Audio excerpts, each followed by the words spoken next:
Look, let's say you're socially anxious. Okay, so what happens when you're socially anxious? You go to a party, your heart's beating. Why? The party is a monster. Why? Because it's judging you. And it's judging you, it's putting you low down the dominance hierarchy, because that's what a negative judgment is. And that interferes with your sexual success. And that means that you're being harshly evaluated by nature itself.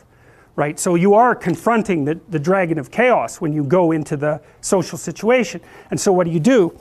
You're like this, right? You hunch over, and that's low dominance. I'm no threat. It's like, well, that's not going to get you very far. You know, but that's a logical thing to do in the face of a tyrant. So I'm no threat. You know, you look at the king and you're dead. I'm no threat. I'm hunched over. And then what's happening internally? What are people thinking about me? What are people thinking about me? Am I looking stupid? Am I looking foolish? Geez, I'm awkward. I hate being here. Man, I'm sweating too much. It's all internalized, right? It's all self-focused. The eye isn't working. What do you tell people? Don't stop thinking about yourself, because you can't. It's like, don't think of a white elephant. White elephant, white elephant, white elephant. You can't tell someone to stop thinking about something because they get caught in a loop. What you do with socially anxious people is you say, look at other people. Look at them, right? Why? Because if you look at them, you can tell what they're thinking. And then unless you're terribly socialized, and some people are. Some people have no social skills, and so the reason they can't go to a party is because they don't even know how to introduce themselves. Like no one ever taught them how to behave. And so they're really good candidates for behavior therapy, because you walk them through the process of how you actually manifest the procedures that are associated with social acceptability. But most people aren't like that. They have the ability. So if they're really introverted and high in neuroticism, they can usually talk quite well to someone one-on-one. Why? Because they look at them. Well, if I look at you, it's another thing to do if you're ever speaking to a group of people. Never speak to the group of people. That doesn't exist. You talk to individuals, and then they reflect for you the entire group, because they're all entrained. So you look at one person, they broadcast to you what everyone's thinking, and you know how to talk to one person. So it's easy. So as soon as you focus on the person, not you, you push your attention outward, use your eye, you push your attention outward, and you start watching. Well, then all your automatic mechanisms kick in, and you stop being awkward. Because if we're talking and I'm looking here, I don't know what you're going to do next, and I'm going to put disjunctions into they're like bad chords in the melody of our conversation. And the reason is I'm not paying attention. So that's why the eye is the thing at the top of the pyramid. It's like the thing that enables you to win the set of all possible dominance hierarchies is the eye. Pay attention. Pay attention. That's the critical issue. That's why the Egyptians worshipped Horus. That's why Horus was the thing that rescued Osiris from the depths. It's the capacity to pay attention. What do you pay attention to most? What your right hemisphere signals as anomalous. It attracts your attention. It's like, this isn't going quite right. I'm not looking at that. Wrong. That's what you look at. That's what you look at. What's not going right, because that's the terrible monster that might eat you, but it's also the place you get all the information. So that's why it's useful to have discussions with your enemies, because they will tell you things you do not know. And that's such a great thing, because if you don't know them, well, you're not very smart, are you? You know, there may be a time when you go somewhere that's the thing you need to know. And maybe your enemy will tell you why you're such a fool, you know, and a bunch of other things that aren't true too. But even one thing that's accurate, it's like, yeah, thanks very much, man, maybe I'll do some work on that, and I won't have to carry that forward.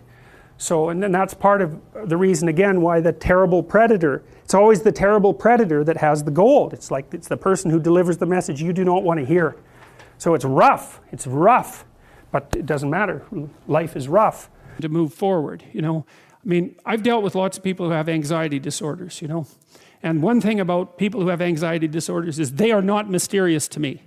I understand, it's no problem for me to understand why people have anxiety disorders, or why they're depressed, or why they have substance use problems. The mystery to me is always why people don't have all of those things at once. because everybody has a reason to be anxious. In fact, we have the ultimate reason to be anxious because we know that we're vulnerable and we know that we're going to die. And how you cannot be anxious under those circumstances is a great mystery. It's a massive mystery. And the same thing applies with regards to depression. And then the same thing applies to some degree with regards to drug and alcohol abuse. As I said last week, there's plenty of reasons to drown your consciousness in alcohol, that's for sure. We could refer to the aforementioned anxiety and depression, not least. And so, and the sorts of drugs that people are prone to take are chemicals that take the affective edge off the tragedy of life. So back to the issue of fear. I mean, Abraham is self-conscious, that's what this commentary says, but the thing is he moves forward despite that. He's self-conscious and he knows the danger, but he moves forward despite that. And that's actually the appropriate response in the face of actual non-naive understanding of what constitutes life. Like if you're naive and you move forward, it's like, well, what the hell do you know? You know, there's no courage in naivety because you don't know what there is to stop you. You don't know what dangers you might apprehend, but to be aware of what it is that your problem is. So to be alert existentially, let's say, or to be fully self-conscious means that you're perfectly aware of your limitations and how you might be hurt. And then to make the decision to move forward into the unknown and the land of the stranger. Anyways, I would say that's one of the secrets to a good life. And I can say that really without fear of contradiction, I would say, because the clinical literature on this is very, very, very clear. What you do with people who are afraid and to some degree depressed, but certainly anxious, is you lay out what they're anxious about, first of all, in detail. What is it that you're afraid of? What might happen? And then you decompose it into small problems, hypothetically manageable problems, and then you have the person expose themselves to the thing that they're afraid of, and what happens isn't that they get less afraid. That isn't what the clinical literature indicates exactly. What happens instead is they get braver. And that's not the same thing, right? Because if you get less afraid, it's like, well, the world isn't as dangerous as I thought it was, you know, silly me. If you get braver, that's not what happens. What happens is, yeah, the damn world's just as dangerous as I thought, or maybe it's even more dangerous than I thought, but it turns out that there's something in me that responds to taking that on as a voluntary challenge and grows and thrives as a consequence. And there's no doubt about this. Even the psychophysiological findings are quite clear. If you impose a stressor on two groups of people, and on one group the stressor is imposed involuntarily, and on the other group the stressor is picked up voluntarily, the people who pick up the stressor voluntarily use a whole different psychophysiological system to deal with it. They use the system that's associated with approach and challenge, and not the system that's associated with defensive aggression and withdrawal. And the system that is associated with challenge is much more associated with positive emotion and much less associated with negative emotion. It's also much less hard on you because the defensive posturing system, the prey animal system, man, when that thing kicks in, it's all systems are go for you, you know. The gas is pushed down to or the pedal's pushed down to the metal and the brakes are on. You're using future resources that you could be storing for future time right now in the present to ready yourself for emergency. So there's nothing simple or trivial at all about the idea of being called to move forthrightly forward into the strange and the unknown. And there's a real adventure that's associated with that, right? So that's an exciting thing, which is part of the reason why people travel. And then also to see yourself as the sort of creature that can do that, is willing to do that on a habitual basis, is also the right kind of tonic for, I hate this word, for your self-esteem. You know, because the self-esteem has nothing to do with feeling good about yourself. As I already mentioned, there isn't necessarily a reason why a priori you should just feel good about yourself. But if you can view yourself acting in a courageous and forthright manner and encountering the world and trying to improve your lot and taking risks, you know, in a non-naive way, well, then you have something that you can comfort yourself with at night when you're wondering what the whole damn point of your futile and miserable life.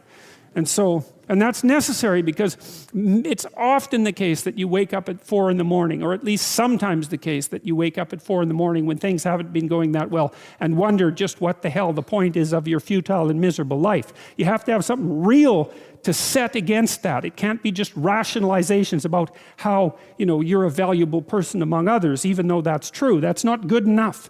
You need something that's more realistic to set against that. And observing courage in yourself is definitely one of the things that can help you sleep soundly at night when things are destabilized a little bit around you.